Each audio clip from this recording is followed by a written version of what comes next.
मध्य प्रदेश और छत्तीसगढ़ के प्रमुख जनवादी पाक्षिक लोक जतन के इस कार्यक्रम शैलेंद्र शैली स्मृति व्याख्यान में आज की शाम आप सबका हार्दिक स्वागत है। मित्रों, शैलेंद्र शैली लोक जतन के संस्थापक संपादक थे और अपने समय और समाज की विसंगतियों का, विरोधाभासों का, दिक्कतों का, चली आ रही समस्याओं का मार्क्सवादी तरीके से अध्ययन करने और उनका हल ढूंढने वाले एक गंभीर अध्येता और जुझारू आंदोलनकारी साथी थे। लोक जतन इसीलिए प्रतिवर्ष यह कोशिश करता है कि हमारे समय में जो मुद्दे, जो चुनौतियां हमारे समाज के सामने हैं, उनसे पार पाने के, उनका सामना करने के रास्ते क्या हो सकते हैं, तरीके क्या हो सकते हैं, और वे कौन लोग हैं जो एकजुट होकर इन चुनौतियों का सामना कर सकते हैं। इसी सिलसिले में आज हम एक साहित्यिक परिसंवाद का आयोजन कर रहे हैं जिसका विषय है मोर्चे पर साहित्य। मित्रों, हम सब जानते हैं कि पिछले कुछ वर्षों में हमारे देश के जो हालात हैं वो किस तरह से बिगड़े हैं, यानी किस तरह से हमारे देश की बहुलतावादी संस्कृति को तहस नहस करने की कोशिशें की जा रही हैं, किस तरह से हमारे संविधान के आधुनिक मूल्यों, स्वतंत्रता, समानता, भाईचारा आदि को ताक पर रख दिया गया है, किस तरह से मानव की गरिमा और इंसाफ के साथ खिलवाड़ किया जा रहा है, हम सब देख रहे हैं। हम ये जानते हैं कि न केवल संवैधानिक मूल्यों को बल्कि लोकतांत्रिक संस्थाओं को, लोकतांत्रिक परंपराओं को, लोकतांत्रिक मूल्यों को भी ताक पर रख दिया गया है और जनता की समस्याओं पे, जनता के हकों के बारे में जो कोई आवाज़ उठाता है, ऐसे मानवाधिकारवादियों को, ऐसे आंदोलनकारियों को, ऐसे लेखकों को, ऐसे छात्रों को, ऐसे वकीलों को विभिन्न आरोपों में जेलों में ठूस देने का काम किया जा रहा है और फांसीवाद सीधे सीधे एक खतरे की तरह हमारे सामने खड़ा है। मित्रों, हम यह भी जानते हैं कि हमारे देश की बहुसंख्यक आबादी, जो कि हमारे किसान बनाते हैं, जो हमारे मजदूर बनाते हैं, जो हमारी महिलाएं बनाती हैं, जो हमारे अल्पसंख्यक बनाते हैं, दलित और आदिवासी समुदाय बनाते हैं, उन सबकी आवाज़ को हाशिए पर धकेल देना, उनके जो हक हैं उनमें लगातार कटौती किया जाना, यह किया जा रहा है। ऐसे में प्रतिरोध के लोग कौन हो सकते हैं, प्रतिरोध की ताकतें कौन सी हो सकती हैं, प्रतिरोध की आवाज़ें कौन सी हो सकती हैं, हम इनको रेखांकित करना चाहते हैं। और इसीलिए आज के इस साहित्यिक परिसंवाद में हमने ऐसे कुछ लोगों से आग्रह किया जो न केवल अपने लेखन से बल्कि तमाम तरह के जो मोर्चे खुले हुए हैं उनमें प्रत्यक्ष रूप से आकर भी वे अपने हिस्सेदारी और अपनी प्रतिबद्धता व्यक्त करते रहे हैं। और हमारे आग्रह पे ये सारे मित्र, यानी जितने भी लोगों से हमने आग्रह किया, कुछ व्यक्तिगत समस्याओं के कारण एक दो लोगों को इसमें शामिल होने में नहीं हो पाए, लेकिन बाकी सारे मित्रों ने, यानी ये जो टेक्नोलॉजी की अपनी दिक्कतें हैं उसके बावजूद यथा समय हमें सहयोग किया। हम उनके आभारी हैं। मोर्चे पर साहित्य इस परिसंवाद में हम सबसे पहले युवा कहानीकार और आंदोलनकारी साथी संदीप मील के विचार सुनेंगे। जयपुर, राजस्थान में रहने वाले संदीप मील। नमस्कार साथियों, शैलेंद्र शैली व्याख्यान में आपका सबका स्वागत है और मुझे आमंत्रित करने के लिए मैं अपने साथियों का धन्यवाद देता हूं। आज का जो विषय है मोर्चे पर साहित्य, उसको समझने के लिए पहली बात तो यह जरूरी है कि मोर्चे के मायने क्या है। हम किसको मोर्चा कहते हैं। तो मोर्चे के मायने मेरी नजर में उत्पीड़न और जुल्म के खिलाफ लड़ने वाले, लड़ाई के वो सारी जगह, वो सारी मनोस्थिति, वो सारे राजनीतिक सांस्कृतिक स्थल हैं जहां पे हम उसका प्रतिरोध करते हैं। ये हमारे विचार मन के स्तर पर व्यक्तिगत होकर सामूहिक स्तर पर बड़े बड़े प्रदर्शन, धरना, रैलियों के रूप में देखा जा सकता है। आज के दौर में मुल्क में जो मुख्य मोर्चे हैं वह मोर्चे नवोदारीकरण नीतियों के दुष्प्रभाव के विरोध में हैं, उन नीतियों को तीव्रता से लागू करने के विरोध में है।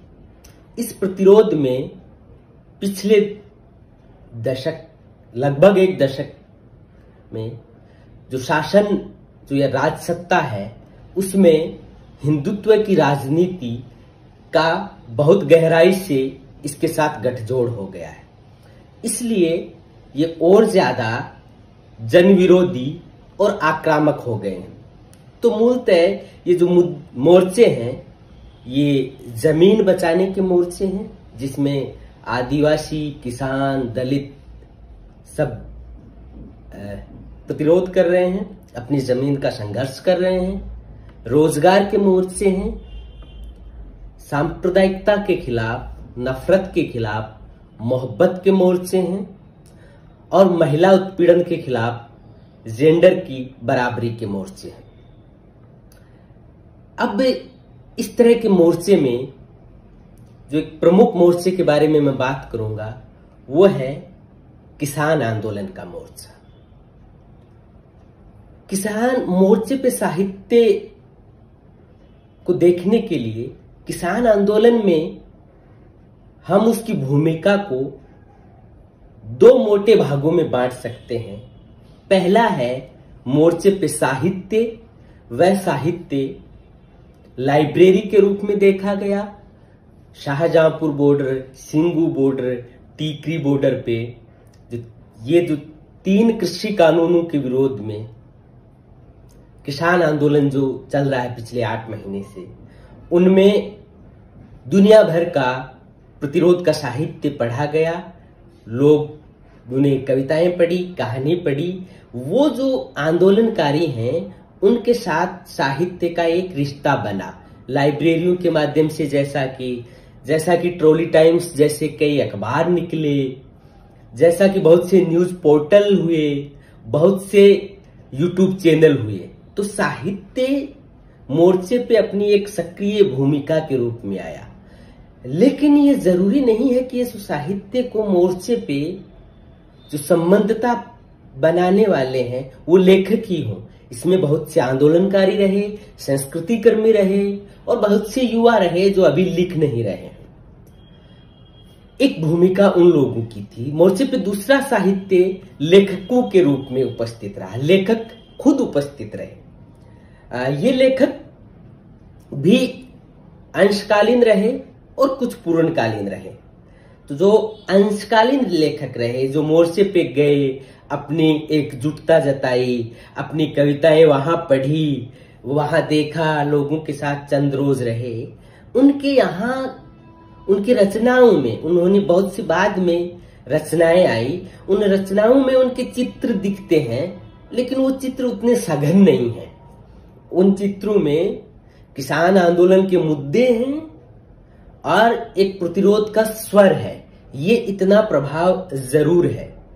लेकिन दूसरे तरह के जो लोग जो पूर्णकालीन रूप से मोर्चे पे रहे, वो लोग, उनके यहाँ बहुत गहरी भाषा है, आंदोलन की समझ है, उसके इतिहास के अपने तथ्य हैं, किसान आंदोलन के, भारत के इतिहास के, और संवेदना की एक गहरी अंतर्दृष्टि दिखाई देती है।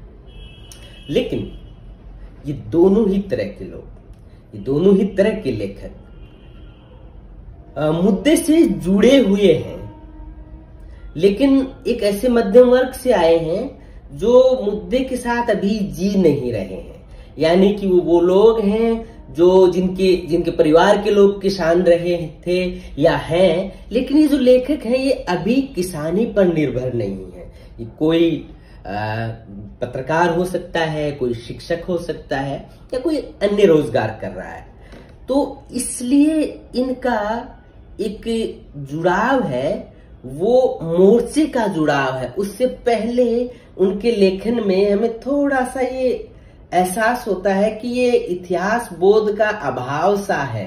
वो हाँ, ये सही बात है कि उनका जुड़ाव बहुत गहरा है, उनकी प्रतिबद्धता बहुत गहरी है, लेकिन जो सबसे महत्वपूर्ण जो जुड़ाव और जो इस मोर्चे पे साहित्य का जो सकारात्मक पक्ष, जो प्रबल पक्ष दिखाई दिया, वो रहा कि मोर्चे से ऑर्गेनिक लेखक पैदा हुए। वो किसान जो खेत में हल जोतता था, वो किसान जो अपने छोटे मोटे संघर्ष करता था, जैसे शाहजहांपुर बॉर्डर पे रामेश्वर बगड़िया जैसे बहुत से लोग जो किसान संघर्ष के राजस्थान में अपने पूरे जीवन में लेखन और किसान संघर्ष करते रहे, वैसे नए लोग भी पैदा हुए। वो वही किसान थे, किसान वर्ग से थे। अभी उनका अलग मध्यम वर्ग में अलग रोजगारों से बहुत ताल्लुक भी नहीं हुआ था। उनके यहाँ बहुत परिष्कृत जो मतलब अभिजात्य भाषा में है वो लेखन नहीं, उसके अलग मोर्चे का लेखन अलग से दिख गया। जैसे पंजाबी में तो वहां की लोक भाषा, वहां की पूरा जनजीवन आया। इसलिए वो जो ऑर्गेनिक लेखन आया है हमारे सामने, वो एक नए तरह का भारत का लेखन है। वो ऐसा लेखन है जो हमारे साहित्य को एक नए युग में प्रवेश दिलाता है, संघर्षों के ऐसे युग में जहां संघर्ष की सड़क से लेखन पैदा होता है। तो दोस्तों, ये इस तरह का लेखन पंजाबी में बहुत आया है। पंजाबी में गीत बहुत आए हैं, पंजाबी में कहानियां भी आई हैं, कविताओं की तो बहुत भरमार है। और ये पंजाबी साहित्य से, जैसा कि मैंने कुछ साथियों से बात की जो पंजाबी जानते हैं, एकदम अलग धारा का लेखन या अपनी अलग पहचान से हमें दिखाई देगा। इसलिए भविष्य का पंजाबी लेखन, इस जो किसान मोर्चे के पंजाबी का लेखन हुआ है, इस लेखन से न केवल प्रभावित होगा बल्कि निर्देशित भी होगा। हाँ, हिंदी में यह अभाव रहा है, हिंदी में बहुत कम मात्रा में, लेकिन ये नहीं कहा जा सकता कि वो अभाव हमेशा रहेगा, क्योंकि बहुत सा लेखन है वो थोड़ा सा देर में भी आता है। वो अपने उसमें बनावट में, उसकी रचना प्रक्रिया में ही वक्त लगता है। हो सकता है किसान आंदोलन के आगे बहुत से उपन्यास आए, बहुत से कहानियां आए। हिंदी में तात्कालिक रूप से ये हमें कम दिखाई देता है।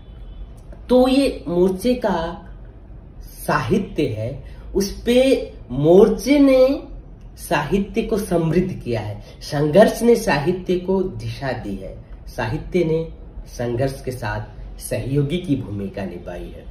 और उम्मीद करते हैं कि ये भारतीय साहित्य के लिए, ये संघर्ष की, ये मोर्चे का साहित्य एक नई दिशा, एक नई राह दिखाए।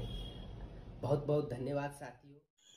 मित्रों, परिसंवाद की इस कड़ी में हमारे अगले वक्ता हैं बजरंग बिहारी तिवारी।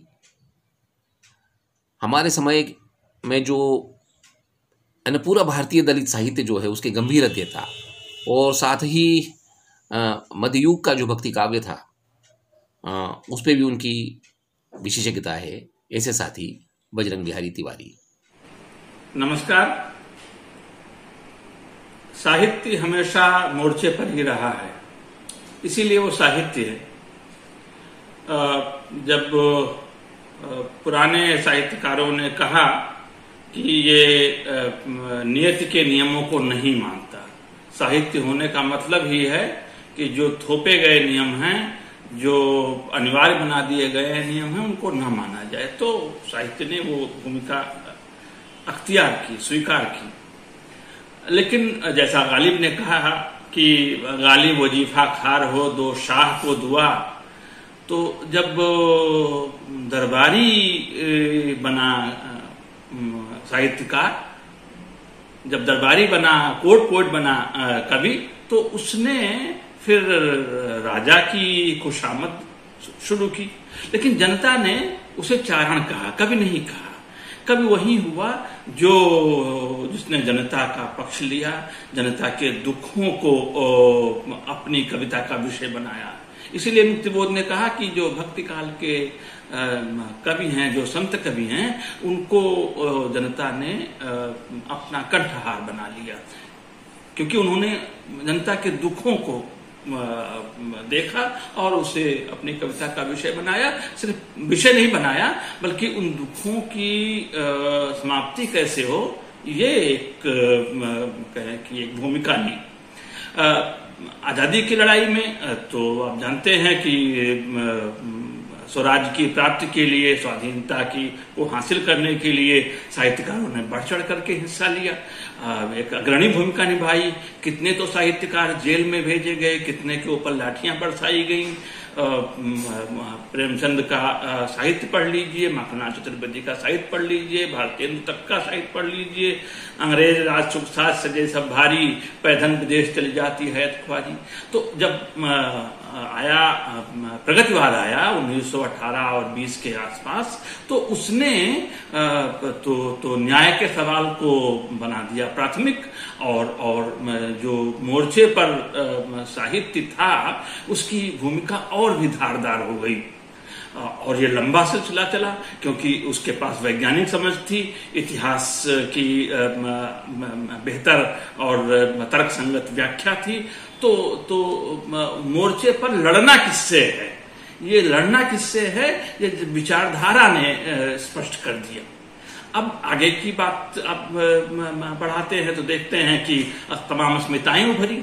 इन अस्मिताओं ने कहा कि हमारे साथ जिस तरह का सलूक होता है, जिस तरह का व्यवहार होता है, वो इसमें इस लड़ाई में शामिल नहीं हो पा रहा है। तो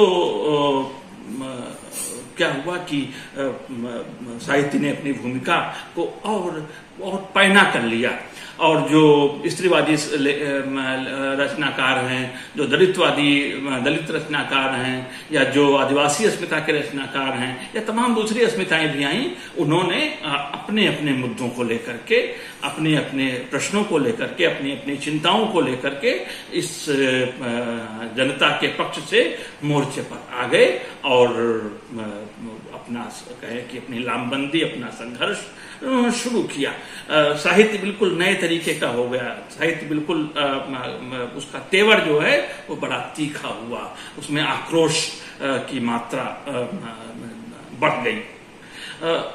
बाद में फिर ये महसूस हुआ, और इसको महसूस कराने में फिर से प्रगतिवादियों की बड़ी केंद्रीय भूमिका रही कि जब तक मुक्ति की तमाम आवाजें एक नेटवर्किंग नहीं करेंगी, साझेपन में नहीं जाएंगी, तब तक लड़ाई जीती नहीं जा सकती। क्योंकि जिनसे मोर्चे पर जिनसे संघर्ष है वो तो संगठित हैं, वो तो साधन संपन्न हैं। तो इसलिए उस साधन संपन्नता का मामला यह है कि आपको एक साथ मिल करके आना होगा। और आप जानते हैं कि कलबुर्गी की जब हत्या हुई, उसके पहले पानसारे की, दाभोलकर की हो चुकी थी, लेकिन तब तक वो चीज चुभी नहीं थी। जब हत्या हुई कलबुर्गी की, उसके बाद में जो इस तरह की आवाजें थी, जो हम समविचारी थी, समान धर्मा थी, उन्होंने एक साझा मंच बनाया, और तब से एक नए दौर का साहित्य रचा जा रहा है। मुझे लगता है कि साहित्यकारों ने अपनी भूमिका पहचानी है, और उसके अनुसार वो लेखन कर रहे हैं, लोगों का मानस बदल रहे हैं। शुक्रिया। मित्रों, आशुतोष कुमार न केवल अपने लेखन से बल्कि अपनी गतिविधियों से भी तमाम तरह के मोर्चों पर डटे रहते हैं। उनका वैचारिक लेखन इस समय में महत्वपूर्ण है, उनका आलोचना कर्म महत्वपूर्ण है। इस विषय पर वे क्या सोचते हैं, आशुतोष कुमार? आज हम सब प्रेमचंद को याद कर रहा हूँ। प्रेमचंद मैं समझता हूँ हमारे हिंदुस्तानी साहित्य में एक मील का पत्थर है जहां से साहित्य की भूमिका बदल जाती है। प्रेमचंद का महत्व सिर्फ इस मानी में नहीं है कि उन्होंने भारत के उच्च मध्यम वर्ग को, शिक्षित तबकों को, किसानों और मजदूरों के बारे में सोचना समझना सिखाया, बल्कि इससे भी ज़्यादा यह है कि उन्होंने खुद किसानों और मजदूरों को अपने बारे में बेहतर तरीके से सोचना सिखाया, अपने हालात को बेहतर तरीके से समझना सिखाया। साहित्य सही मानी में आम आदमी के काम की चीज बनती है प्रेमचंद के हाथों।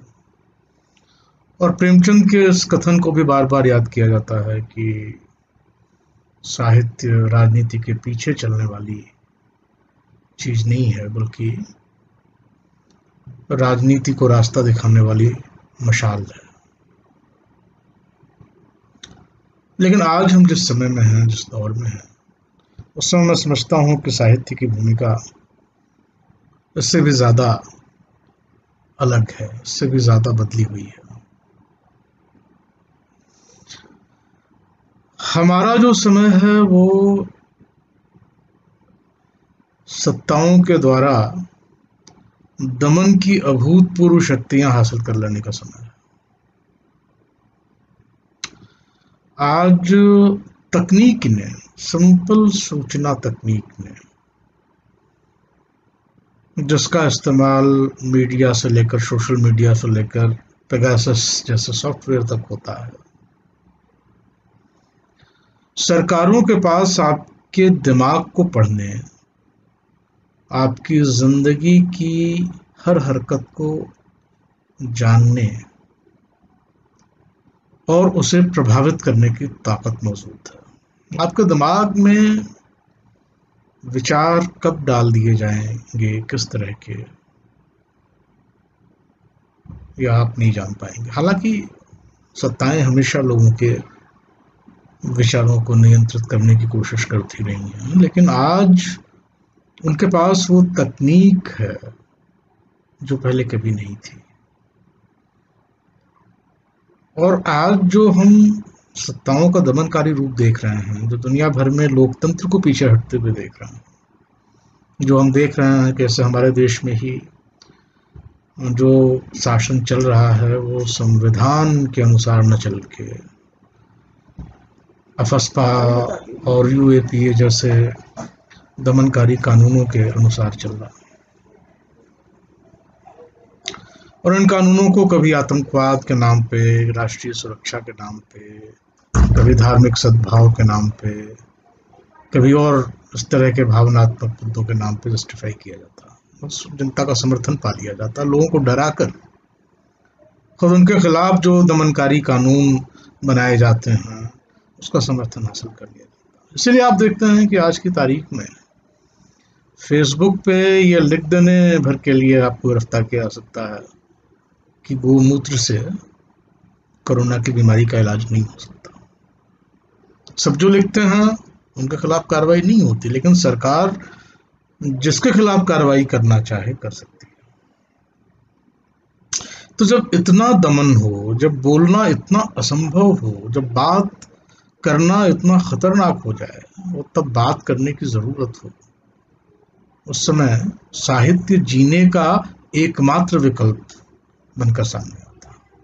मुझे कश्मीरी कवि हुज़ैफा पंडित की बात याद आती है जब वो कहते हैं कि मेरे पास दो ही रास्ते थे, या तो मैं सड़कों पर निकलता, गलियों पर निकलता, गलियों में निकलता और विरोध प्रदर्शन में शरीक होता, या फिर कविताएं लिखता। वो कहते हैं कि कविताएं लिखने का फैसला करके मैंने एक कायरतापूर्ण विकल्प चुना है। आप कह सकते हैं कि शायद वो एकमात्र सुरक्षित उपलब्ध विकल्प है, क्योंकि साहित्य के ऊपर अफस्पा नहीं लग सकता, साहित्य लिखने वाले जेल भेजे जा सकते हैं, लेकिन कविताओं को कोई जेल में नहीं डाल सकता। साहित्य के ऊपर यूएपीए कानून काम नहीं करता, साहित्यकार के ऊपर वो कर सकता। तो लोहे की दीवारें जब चारों तरफ खड़ी हों, उस समय उनको तोड़ने का एकमात्र जरिया अगर कोई है तो वो साहित्य और कलाएं हैं।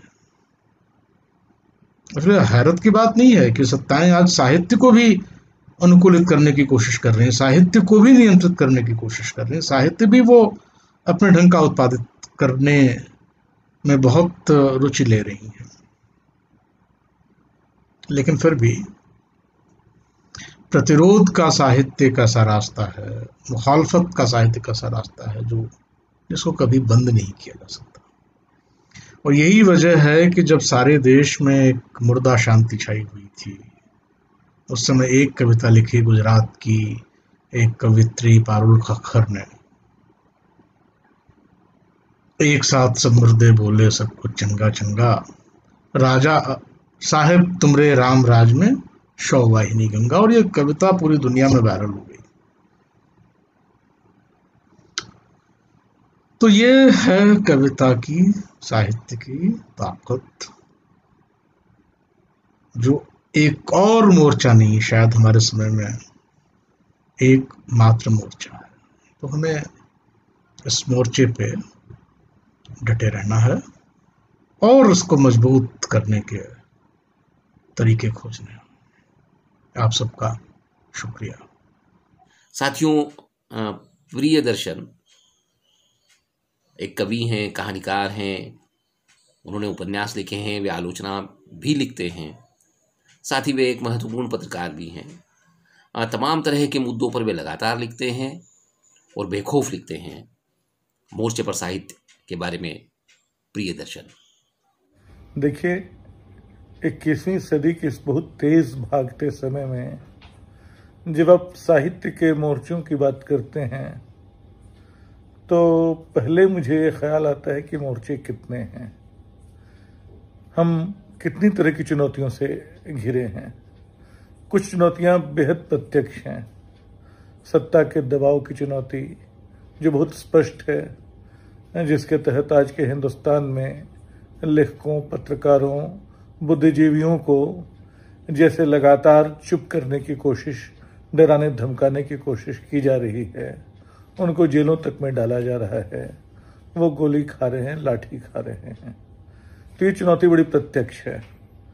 दूसरी चुनौती बाजार की है, उदारीकरण के कंधों पर सवार नई उपभोक्ता संस्कृति की चुनौती है, जिसने मनोरंजन को एक उद्योग की तरह हमारे सामने इस तरह पेश किया है कि शब्द और साहित्य की सत्ता जैसे बिल्कुल उसके चूल्हे हिल गई हैं। उनका कोई जैसे अस्तित्व नहीं बचा है। पढ़ने लिखने की दुनिया या तो लगातार सीमित होती जा रही है या वो बड़ी तुरंता कार्रवाई की शिकार हो रही है। लेकिन अब ध्यान से देखें तो इस समूचे दौर के हमले कहीं ज्यादा बारीक और कहीं ज्यादा गहरे हैं।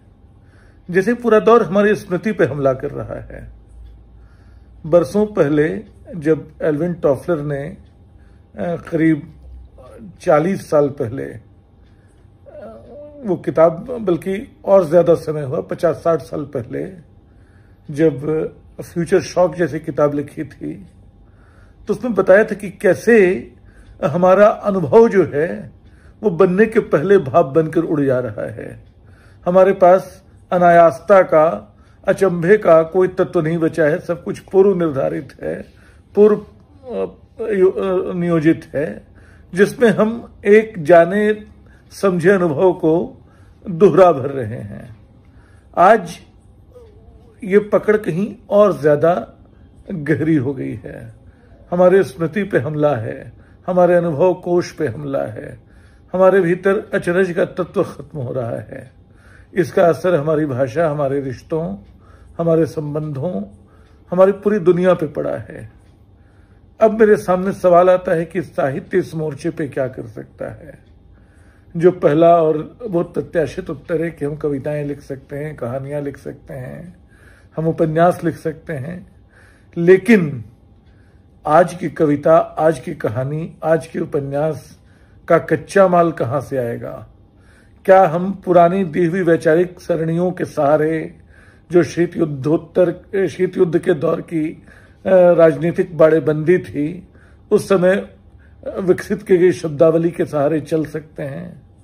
क्या हम पुराने दार्शनिकों, मार्क्स हों, बुद्ध हों, गांधी हों, क्या वहां से कोई सबक ले सकते हैं? हम पुराने दौर की आधुनिकता के हथियारों से इस उत्तर आधुनिक समय की चुनौतियों का सामना कैसे कर सकते हैं? असल में साहित्य का मोर्चा मेरे लिए यहीं से खुलता है। शब्द की सत्ता को पहचानना, विवेक की सत्ता को पहचानना, उस परंपरा को पहचानना जो लगातार ओझल होती जा रही है, और उन छलावों को भी पहचानना जिनसे हम लगातार हर तरफ से घिर रहे हैं। साहित्य यहाँ कई बार मुझे, जिसको मैं अक्सर दोहराता भी हूँ, ग्राहम ग्रीन की एक पंक्ति याद आती है। ग्राहम ग्रीन ने अपने एक इंटरव्यू में कहा था कि साहित्य जो है, एक लेखक को विचारधारा के दुर्गों के प्रहरी की तरह काम नहीं करना चाहिए, उसको चोर, तस्कर या सेंधमार की तरह काम करना चाहिए। वो उनके किलों के जो कमजोर हिस्से हैं, जहां वो दरारें हैं, उसको पकड़ना चाहिए, उसके भीतर उतरना चाहिए। आज उस सेंधमारी की चुनौती बहुत कड़ी है। आज हम तरह तरह के पहरों से घिरे हैं। अभी जब मैं आपसे बात कर रहा हूं, जब ये बात मैं कह रहा हूं, तो मुझे ख्याल आ रहा है कि पेगासस की जासूसी सारी दुनिया में पता नहीं किस किस की हो रही है, और वो इतनी व्यापक जासूसी कि उसके लिए जासूसी जैसा शब्द छोटा है। वह आपके पूरे अस्तित्व को, वह आपके पूरे संप्रेषण को प्रभावित करने की क्षमता रखती है। वो आपकी तरफ से फोटोग्राफी उसमें संभव है, आपकी तरफ से वीडियो मैसेज उसमें संभव है, आपके खिलाफ ही एक दुनिया आपके ही साधनों से खड़ी की जा सकती है। तो हम एक ऐसे समय में घिरे हैं जिसमें साहित्य का मोर्चा शब्दों की नई तलाश, उनके नए अर्थों को मांझने का मोर्चा भी है, अपने लिए नए माध्यमों की तलाश का मोर्चा भी है। वे कहानियां, वे कविताएं, वह साहित्य लिखने का जो इस समय से, क्योंकि इस समय देखिए सत्ता की ताकत इतनी बड़ी है और उसकी पहुंच इतनी विकराल है कि उसके आगे दूसरे सारे अनुशासन, इतिहास हो, अर्थशास्त्र हो, समाजशास्त्र हो, सब जैसे उसके पीछे चल रहे हैं। इतिहास की व्याख्या और पुनर्व्याख्या सत्ता के हाथों हो रही है, भाषा की व्याख्या, पुनर्व्याख्या सत्ता के हाथों हो रही है। राजा तय कर रहा है कि क्या पढ़ाया जाएगा, क्या नहीं पढ़ाया जाएगा। ऐसे में अपने समय का सबसे ईमानदार दस्तावेज, ऐसे में अपने समय की सबसे ईमानदार गवाही अगर कोई दे रहा है, तो अपनी सारी टूटन, अपनी सारी फिसलन के बावजूद साहित्य ही दे पा रहा है। तो ये वो मोर्चा है, और इसमें जो व्यक्तिगत और सामाजिक का पुराना भेद हम लोग करते थे कि व्यक्तिगत सरोकारों वाली कविता अलग और सामाजिक सरोकारों वाली कविता अलग, ये समझना होगा कि सारे भेद अब बेमानी हो चुके हैं, पीछे छूट चुके हैं। साहित्य को अपने लिए एक ऐसा मोर्चा, एक ऐसा मुकाम बनाना होगा जहां राजनीति आकर अपने आप को बेपर्दा पाए, जिसके आईने में समाजशास्त्र अपने आप को नए सिरे से पहचाने। प्रेमचंद ने कहा था कि साहित्य राजनीति के आगे चलने वाली मशाल है। मैं प्रेमचंद को संशोधित नहीं करता हूं, नहीं कर सकता हूं, संभव नहीं है। प्रेमचंद ने बहुत बड़ी बात कही थी, लेकिन कई बार मुझे लगता है कि साहित्य इंसान के भीतर जलने वाली मशाल भी है। ये मशाल बचाए रखना, इसको बनाए रखना, वो भीतर जलेगी तब बाहर आएगी। ये साहित्य का सबसे बड़ा मोर्चा है इस बहुत दुर्धर्ष समय में। मुझे लगता है कि ये, इस पे हमें सबसे ज्यादा ध्यान देना होगा। धन्यवाद। हेमलता महेश्वर दलित महिलाओं की जो चिंता है, उनकी जो समस्याएं हैं, उनके जो सवाल हैं, उनको लेकर लगातार चिंता करती रही हैं, उनको लगातार संगठित करने का काम करती रही हैं और मोर्चे पर भी, यानी तमाम तरह के मोर्चों पर भी खुल के हिस्सेदारी भी करती हैं प्रोफेसर हेमलता महेश्वर। हम सब जानते हैं कि शैलेंद्र शैली जी का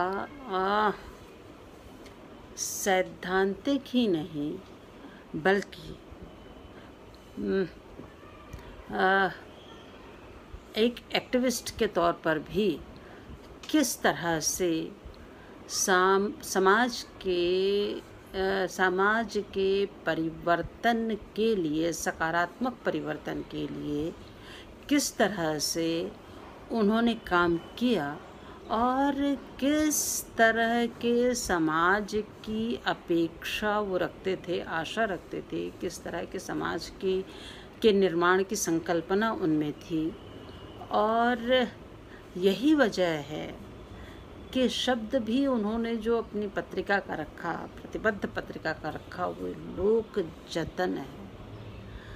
हम जानते हैं कि जतनना किसको कहते हैं, और ख़ासकर जब स्त्रियां इस शब्द का प्रयोग करती हैं तो जतन का मतलब होता है बहुत साज संभार करना, उसको इतने व्यवस्थित, जो भी वस्तु हम रख रहे हैं वो इतनी खूबसूरती के साथ, इतने संरक्षण के साथ रखना कि उसमें कोई सड़न पैदा ना हो पाए, उसमें कोई बदबू पैदा ना हो पाए।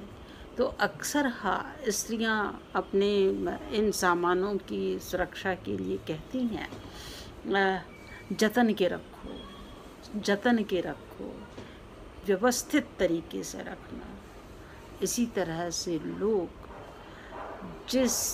से जिस तंत्र का बनना होता है, लोक से जो तंत्र बनता है वो लोकतंत्र।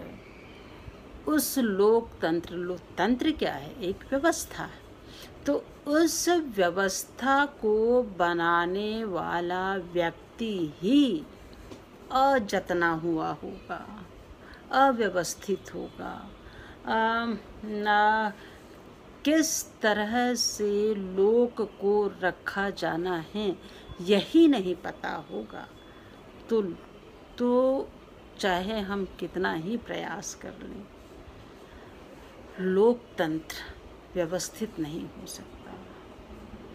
इसलिए शैलेंद्र जी के लिए लोक का जतना जाना, लोक की जतन करना बहुत महत्वपूर्ण था। ये एक सतत प्रक्रिया है।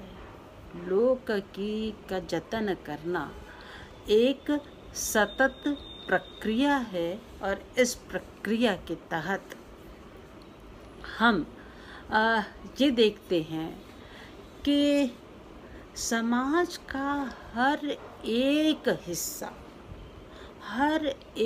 हिस्सा जब तक उस जतन में शामिल नहीं होगा तब तक लोकतंत्र व्यवस्थित नहीं होगा, तब तक लोकतंत्र फलित नहीं होगा, सुफलित नहीं होगा।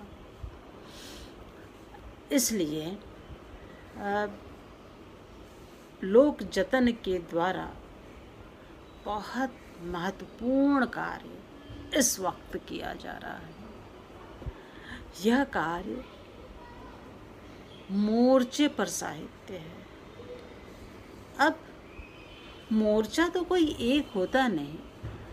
हमारे जीवन को जीने के लिए जितने तरह के प्रयास होते हैं, चाहे वो शारीरिक स्तर पर हो, चाहे वो मानसिक स्तर पर हो, वो सारा का सारा मोर्चा है। और किसी भी मोर्चे पर जाने के लिए हमको मानसिक तौर पर तैयार होना होता है। यह मानसिक तौर पर तैयार होना ही एक लंबी, सुदीर्घ, सुव्यवस्थित सुचिंतित प्रक्रिया है और यह प्रक्रिया निश्चित तौर पर हमारे दार्शनिक हमारे लिए उपस्थित करते हैं। इन्हीं के माध्यम से जब हम इसको रोचक और रचनात्मक स्तर पर प्रस्तुत करना शुरू करते हैं तो कला का जन्म होता है। और कला जिस संदर्भ में हम बात कर रहे हैं आज, वो साहित्य है। साहित्य अपनी कलात्मकता के बावजूद एक सामाजिक निधि है। यदि वो केवल कलात्मकता होगा तो वो सामाजिक नहीं हो सकेगा। हम जिस साहित्य की आज बात कर रहे हैं वो सामाजिक है और वह सामाजिकता सदैव और सदैव मोर्चे पर बनी रहती है। जीवन सिंह जी अलवर में रहते हैं, राजस्थान में। न केवल पारंपरिक छंद में समकालीन सवालों को उठाने के अलावा अपने आलोचना कर्म में उन्होंने खास तौर से कविता की आलोचना के माध्यम से अपने समय के सवालों से वे लगातार जूझते रहे हैं। मोर्चे पर साहित्यकार के बारे में जीवन सिंह जी।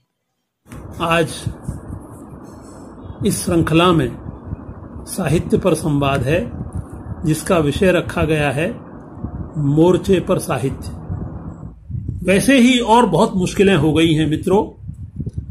जैसे साहित्य का मोर्चा अब बिल्कुल वैसा मोर्चा नहीं रह गया है जो मुंशी प्रेमचंद के जमाने का मोर्चा था, जो मुक्तिबोध के जमाने का मोर्चा था, यहां तक कि बाबा नागार्जुन के जमाने का मोर्चा था।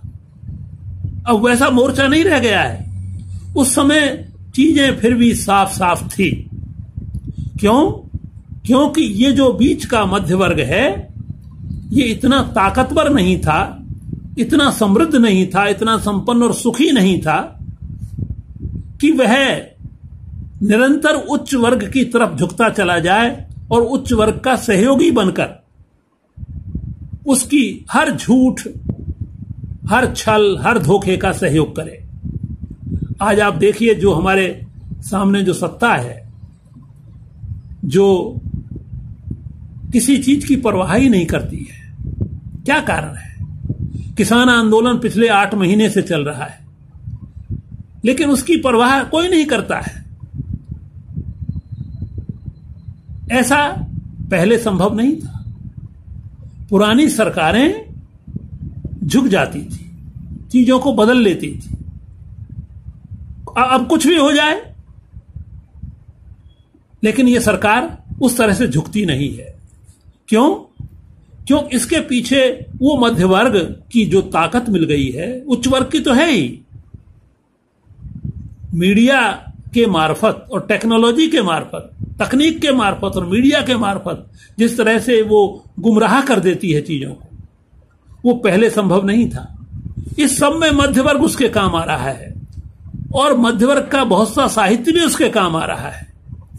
इसलिए यह बहुत बड़ी सोचने समझने की बात है, सोचने समझने का बिंदु है कि हमारा जो साहित्य का मोर्चा है वह जितना ताकतवर होना चाहिए था इस समय, उतना ताकतवर मुझे दिखाई नहीं देता। उसकी वजह सबसे बड़ी बात तो यह है कि निम्न वर्ग के जो अनुभव पहले नजदीक रहता था, निम्न वर्ग के मध्य वर्ग, उन निम्न वर्गीय अनुभवों से ये कट चुका है। गांव से जब वो शहर में आ गया और शहर की सुविधाओं और शहर के द्वारा अर्जित जो संपदा है उसमें जब वो उसका मन रम गया तो वो सब चीजों से कटता चला गया। इसलिए वह साहित्य तो निस्संदेह रच रहा है और मनोवैज्ञानिक दृष्टि से गंभीर साहित्य भी रच रहा है। मनोवैज्ञानिकता उसमें बहुत ज्यादा आ गई है, लेकिन जब मनोवैज्ञानिकता जब ज्यादा आती है तो वह मनोवैज्ञानिकता सामाजिकता से कट जाती है, सामाजिक यथार्थ से कट जाती है।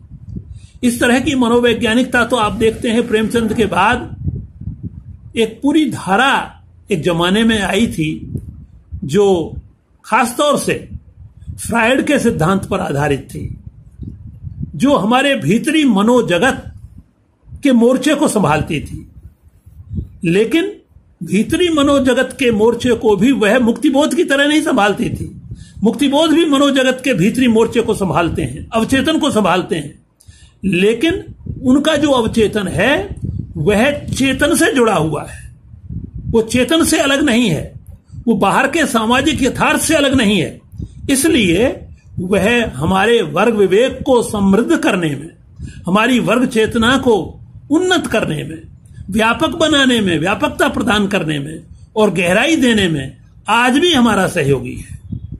इसका मतलब यह नहीं है कि आज ऐसे लेखक हमारे नहीं हैं जो इस मोर्चे पर काम कर रहे हैं। मैं राजेश जोशी का नाम लेना चाहता हूं। राजेश जोशी 75 साल के हो चुके हैं, लेकिन अपने मोर्चे पर अब भी अड़िग भाव से खड़े हुए हैं। और वो उनका मोर्चा कोई दलित मोर्चा नहीं है, कोई स्त्री विमर्श का मोर्चा नहीं है, कोई आदिवासी विमर्श का मोर्चा नहीं है।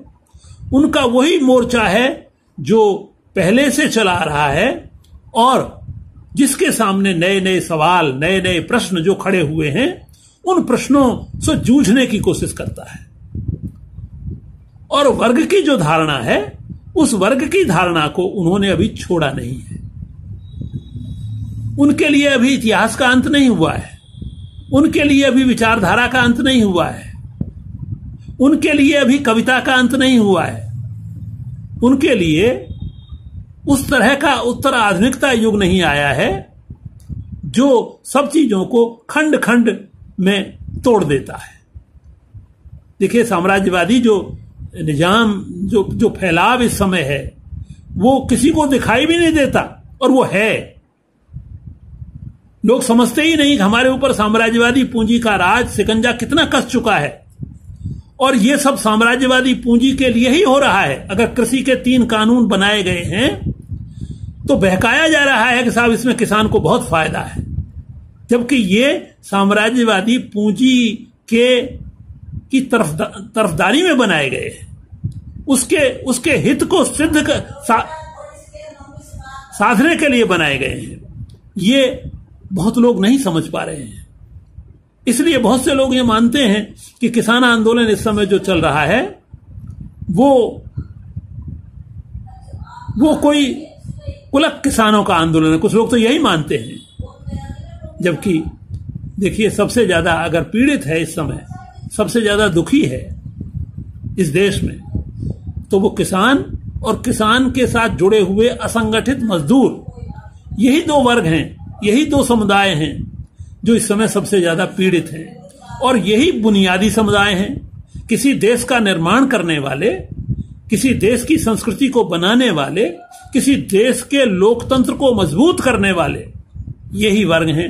लेकिन इनको बहुत पहले से हमारे यहां जाति में, संप्रदायों में बांट बांट करके रखा गया है। अंग्रेजी राज में ही नहीं, अंग्रेजी राज में तो जातियों और साम्राज्य में, जातियों और धर्मों में और संप्रदायों में बांटा ही गया था। लेकिन दुख की बात यह है कि आजाद भारत में भी उसी को आगे विकसित किया गया, उसी परंपरा को आगे विकसित किया गया। ये कोशिश नहीं की गई कि वो जो भेद डालने वाली, नफरत वाली जो एक तरह से राजनीतिक धारा थी, उसके खिलाफ हमको एक समग्रता की धारा बनानी चाहिए, जिसमें धर्म, संप्रदाय और जातियां ये सब मिलकर एकजुट होकर देश का निर्माण करें। और सबसे बड़ी बात यह है, चीजों को गैर जरूरी तरीके से छोड़ दिया गया है। ऐसे सवाल मेरे मन में इस मोर्चे को लेकर के आए हैं, और मैं मानता हूं कि वर्ग चेतना और वर्ग विवेक का यह मोर्चा है। नवजागरण के मार्फत यह समाज में वर्ग चेतना पैदा करता है, जिससे हमारी जो संस्कृति है वो सही रूप में और सही दिशा में विकसित हो सके। बहुत बहुत धन्यवाद। मित्रों, वीरेंद्र यादव हमारे समय के वरिष्ठ आलोचक हैं। वीरेंद्र जी मार्क्सवादी नज़रिए से तो हमारे समय के सवालों से, और ख़ास तौर से जो हमारी समाज की जो हाशिए की आवाज़ें हैं उनको लेकर अध्ययन करते रहे हैं, उनको लेकर लगातार बात करते रहे हैं। और उन्होंने कई ऐसे प्रश्न भी रेखांकित किए हैं हमारे तमाम तरह के साहित्य में जो हमारे समय के लिए बड़े महत्वपूर्ण है। मोर्चे पर साहित्य के बारे में श्री वीरेंद्र यादव। मित्रों, आज भारतीय जनतंत्र जिस संकट के दौर से गुजर रहा है, ऐसा पहले कभी नहीं था। स्वाधीनता आंदोलन के मूल्य, समूचा भारतीय संविधान, समूचा जनतंत्र और उसकी संस्थाएं आज निशाने पर हैं। जिन शक्तियों का भारतीय स्वाधीनता आंदोलन में कोई योगदान नहीं था, जो समता, स्वतंत्रता और भ्रातृत्व के मूल्यों में जिनका कभी विश्वास नहीं था, वे आज सत्ता के शीर्ष पर हैं। जाहिर है, सत्ता के शीर्ष पर होने के चलते वे समूचे तंत्र को एक ऐसी व्यवस्था में तब्दील कर देना चाहते हैं जहां भारतीय समाज का बहुलवादी स्वरूप, बहुलवादी भाषाई संरचना, संस्कृतियों की विभिन्नता, जीवन शैली, सब कुछ को वो एक रूप में ढालना चाहते हैं। भारतीय स्वाधीनता आंदोलन के नियामकों ने ऐसा कभी सोचा भी नहीं था। जाहिर है कि ऐसी स्थितियों में, ऐसे हालात में जो जनतंत्र की पक्षधर शक्तियां हैं, जो संविधान की पक्षधर शक्तियां हैं, उनका दायित्व और भी बढ़ जाता है। हमने देखा कि पिछले कुछ वर्षों में किस तरह अभिव्यक्ति की स्वतंत्रता निशाने पर रही है। गोविंद पानसारे, दाभोलकर, MM कलबुर्गी, गौरी लंकेश की शहादतें अनायास नहीं हुई हैं। अभिव्यक्ति की स्वतंत्रता और बौद्धिक अभिव्यक्ति का जोखिम उठाते हुए उन्हें अपने प्राणों के मूल्य चुकाने पड़े। पिछले कुछ वर्षों में साहित्य पर, साहित्यिक अभिव्यक्तियों पर जितनी पहरेदारी रही है, उतनी पहले कभी नहीं। तमिल उपन्यासकार और बौद्धिक पेरुमल मुरुगन को जिस तरह निशाने पर लिया गया, जिस तरह एक पीड़ित होकर के उन्होंने यह घोषणा की कि अब मेरे लेखक की मृत्यु हो गई, या कांचा इलैया की जिस तरह से घेराबंदी की गई, या अभी पिछले कुछ दिनों में गुजराती कवयित्री पारुल खक्कर की शव वाहिनी गंगा को लेकर के जिस तरह का एक आक्रामक वातावरण बनाया गया, अभिव्यक्ति विरोधी वातावरण बनाया गया, वो सब हमारे सामने। इसके साथ ही साथ विगत कुछ वर्षों में भारतीय समाज में जो हुआ है, यानी कि एक अखलाक ही नहीं निशाने पर था, अखलाक का पूरा समुदाय निशाने पर था। एक रोहित वेमुला ही निशाने पर नहीं थे, रोहित वेमुला का पूरा संप्रदाय निशाने पर था, पूरा समुदाय निशाने पर था, हाशिए का समाज निशाने पर था। भीमा कोरेगांव का एक, जिसे कहा जाए कि एक चक्रव्यूह रच करके बौद्धिकों को, मानवाधिकार कार्यकर्ताओं को और चिंतकों को, लेखकों को जिस तरह से उत्पीड़ित किया गया है, जिस तरह से उन्हें जेलों में बंद किया गया है, वो भारतीय जनतंत्र के लिए खतरे की घंटी तो है ही है। समूचे बौद्धिक समुदाय के लिए, लेखक समुदाय के लिए भी ये खतरे की घंटी। आज आवश्यकता इस बात की है कि हम जनतंत्र को बचाएं, हम संविधान को बचाएं। मुझे याद आता है 1936 में स्पेन के मोर्चे पर जब जनतंत्र खतरे में था तो दुनिया के लेखक एकजुट होकर के उस जनतंत्र के मोर्चे पर, यानी कि बंदूक के साथ, लेखनी के साथ तो थे ही, बंदूक के साथ उन्होंने उस मोर्चे पर शहादतें दी थी। आज मुक्तिबोध ने जो कहा था कि अव्यक्त के खतरे उठाने ही होंगे, तोड़ने ही होंगे मठ और गढ़ सब, तो आज एक लेखक की भूमिका का निर्वहन करते हुए जरूरत इस बात की है कि हम हस्तक्षेपकारी भूमिका में हो, हम उस जन बुद्धिजीवी की भूमिका में हो जिसका पथ कभी प्रेमचंद ने प्रशस्त किया था। प्रेमचंद ने अपने कथा साहित्य को लिखते हुए अपने वैचारिक हस्तक्षेपों के माध्यम से स्वाधीनता आंदोलन में अपनी साझेदारी की थी। तो आज जरूरत इस बात की है कि मोर्चों पर, वो चाहे किसान का मोर्चा हो, चाहे असंगठित क्षेत्रों के मजदूरों की बात हो, या समाज के दूसरे संवर्गों की बात हो, जो संघर्षों में हैं, खाली अपने अस्तित्व की लड़ाई ही नहीं लड़ रहे हैं, बल्कि समाज को बचाने की, समाज की बहुलवादी संरचना को बचाने के संघर्ष में जो किसी न किसी रूप में शामिल हैं, हमें उनके साथ कंधे में कंधा मिला करके खड़े होने की आवश्यकता है। मित्रों, मैं समझता हूं कि ये स्वाधीन भारत में ये पहला अवसर है कि जबकि जिस तरह से स्वाधीनता पूर्व के वर्षों में करो या मरो का नारा दिया गया था, आज फिर